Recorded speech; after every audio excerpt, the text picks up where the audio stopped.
Oke, di video kali ini saya ingin memberikan review untuk Persija Jakarta di mana berhasil menciptakan kemenangan setelah mengalahkan PSIS Semarang dengan skor 1-0.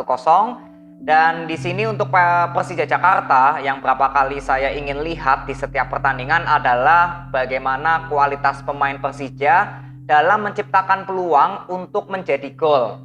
Ya, jadi yang sudah mengikuti saya pastinya paham ya. Saya selalu menyoroti masalah Persija Jakarta ini di menciptakan peluang untuk menciptakan gol.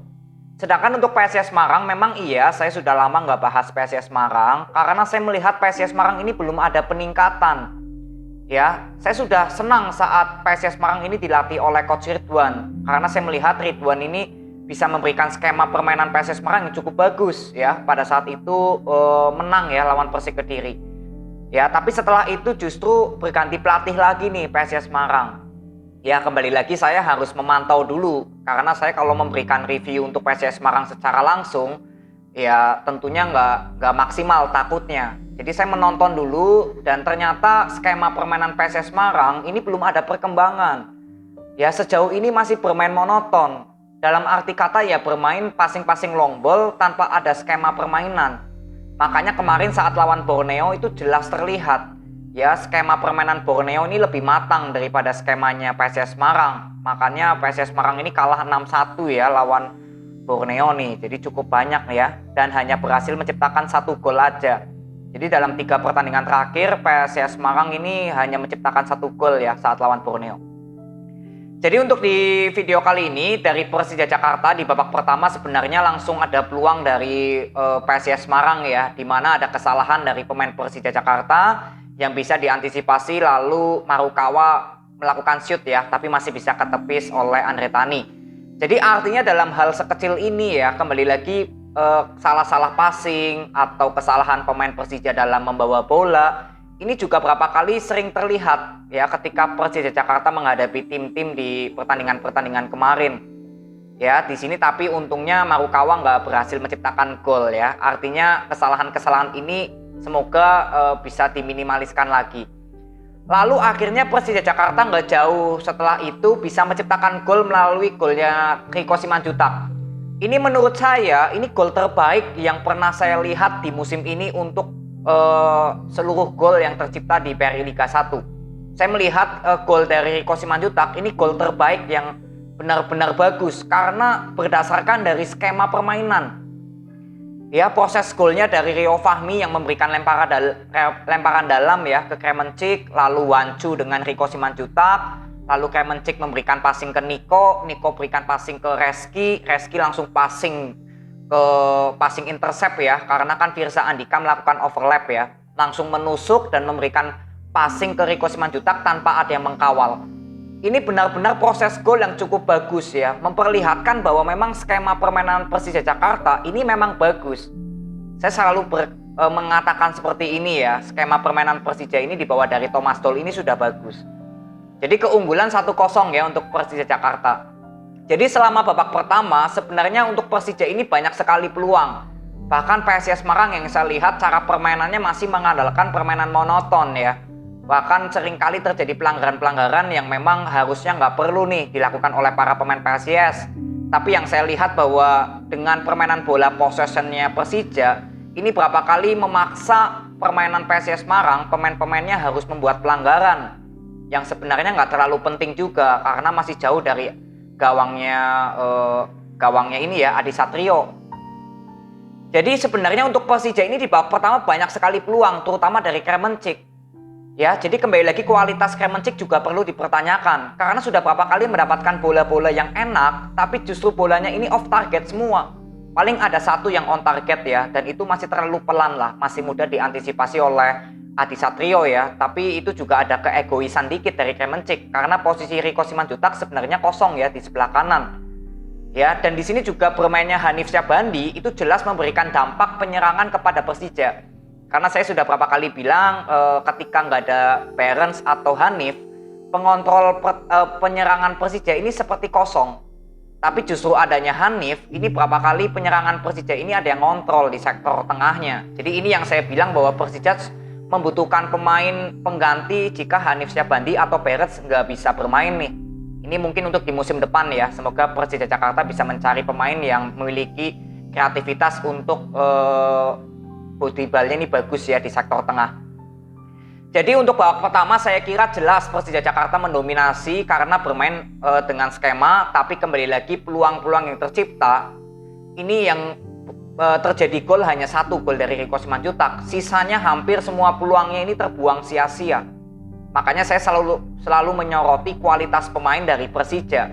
Ya, terutama Kremencik ini di babak pertama banyak sekali peluang tapi bolanya off target. Dan untuk PSIS Semarang ya paling peluang-peluang yang tercipta dari permainan ya monoton ya, bermain passing-passing long ball, mengirimkan passing ke tengah ya, dan di sini juga belum ada Fortes, tidak ada target man yang bagus untuk mendapatkan bola-bola tinggi. Makanya saya bilang permainan PSIS Semarang ini di babak pertama cenderung monoton.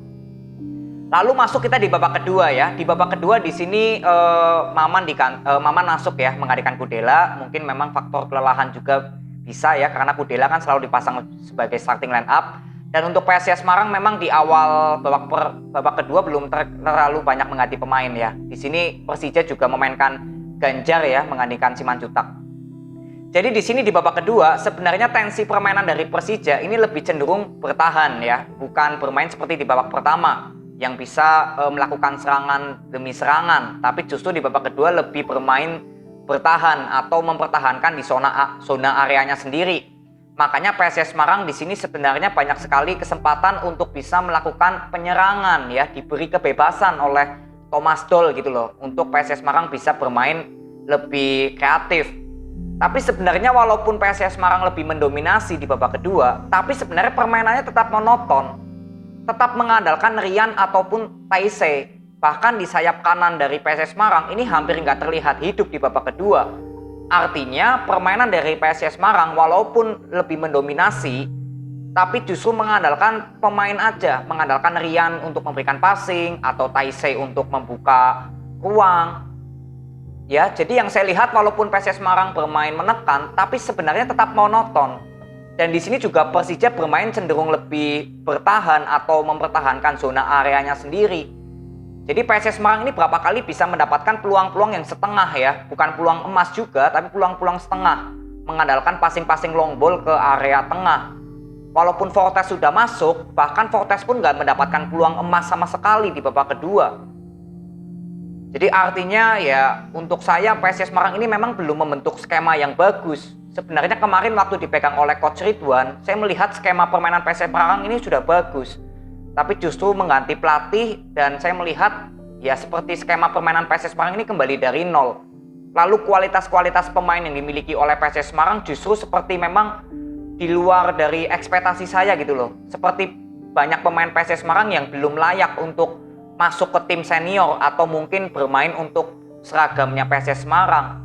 Ini banyak sekali terlihat dari salah-salah passing, lalu visi dari pemain-pemain PSIS Semarang yang memberikan arah bola yang salah, timingnya juga banyak yang salah ketika harus bisa menciptakan peluang, justru memperlambat tempo gitu loh, menghilangkan peluang yang harusnya bisa tercipta melalui passing. Jadi ini yang saya lihat bahwa yang pertama skema permainan dari PSIS Semarang memang belum terbentuk, karena memang masih ya boleh dibilang adaptasi dari pelatih juga bisa ya, karena kemarin di Coach Ridwan ini saya sudah katakan PSIS Semarang cukup bagus nih. Saya sudah bersemangat lagi nih untuk membahas PSIS Semarang. Ya, jadi masih bermain monoton. Lalu yang kedua, pemain-pemain yang berada di PSIS Semarang saat ini saya kira nggak terlalu sesuai dari ekspektasi saya. Banyak sekali pemain-pemain yang menurut saya di bawah dari standar permainan PSIS Semarang. Dari masalah visi pemain, lalu kualitas skill individunya, dribblingnya, lalu cara memberikan passing, ini juga masih terlihat banyak kesalahan-kesalahan sendiri dari para pemainnya PSIS Semarang. Dan untuk Persija Jakarta ini juga kemenangan yang cukup penting ya, karena Persija Jakarta menyisakan berapa pertandingan ya? 5 pertandingan, dan ini masih selisih 12 poin ya dengan PSM Makassar ya. Jadi artinya memang sudah ya kemungkinannya sedikit ya untuk Persija Jakarta bisa menyusul PSM Makassar, tapi artinya untuk menurut saya Persija Jakarta di jeda transfer nanti saya kira harus sedikit merombak pemain aja, karena ada beberapa pemain yang memang sebenarnya sudah masuk di skemanya Thomas Doll, tapi untuk kualitas pemain ini nggak terlalu bagus ya. Kembali lagi di masalah menciptakan peluang nih, Kremencik ya mungkin masih bisa ditanda tanya ya, perlu dipertahankan atau tidak, karena jelas di pertandingan-pertandingan kemarin dan hari ini terlihat jelas kualitas Kremencik ini jauh seperti ekspektasi kita semua gitu loh. Ya, jadi ini menjadi tanda tanya juga. Lalu untuk ya Abdullah Yusuf saya kira perlu dipertahankan juga ya, karena Abdullah Yusuf ini pemain yang cukup saya suka sebenarnya. Bagus sekali Abdullah Yusuf ini. Ya, visinya bagus sekali Abdullah Yusuf. Semoga sih dipertahankan. Lalu Barents ya mungkin bisa ditandatanyakan juga karena kontribusinya sebenarnya nggak terlalu maksimal ya untuk Persija Jakarta sejauh ini. Jadi ini aja harapan saya untuk Persija di jeda transfer nanti bisa mendatangkan pemain-pemain yang menurut saya lebih memiliki kualitas pemainnya aja. Karena untuk skema Thomas Doll ini sudah bagus, tinggal dilengkapi aja oleh kualitas pemain yang ya mencukupi untuk skemanya Thomas Doll bisa membuahkan hasil gitu ya, terutama menciptakan gol. Karena peluangnya ini banyak tapi golnya ini kayak susah sekali untuk Persija. Jadi artinya kan kembali lagi ke kualitas pemain. Ya, jadi ini aja. Selamat untuk Persija Jakarta, kalian mendapatkan 3 poin. Dan untuk PSIS Semarang tetap semangat. Semoga di akhir musim ini PSIS Semarang bisa memanfaatkan untuk membentuk skema permainan ya. Jadi nanti di awal musim skema permainan dari PSIS Semarang sudah minimal ada modal ya, sudah terbentuk gitu. Jadi ini aja, terima kasih, sampai ketemu di video berikutnya. See you.